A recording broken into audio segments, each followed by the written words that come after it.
In order to create a reoccurring order on Fidelity, open up Fidelity and make sure to log in.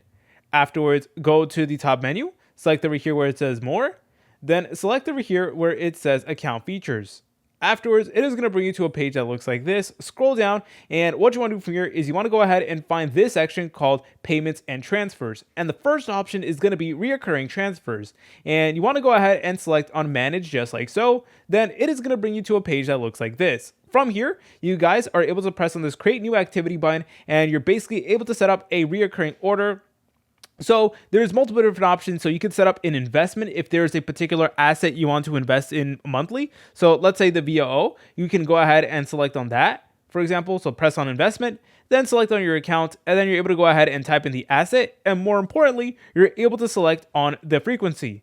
So you guys could set it up to every week, every 2 weeks, monthly, etc. It is 100% up to you. Then you're able to go ahead and select on the start date and the end date if that is optional. You guys could also use your linked bank account in order to fund this reoccurring investment.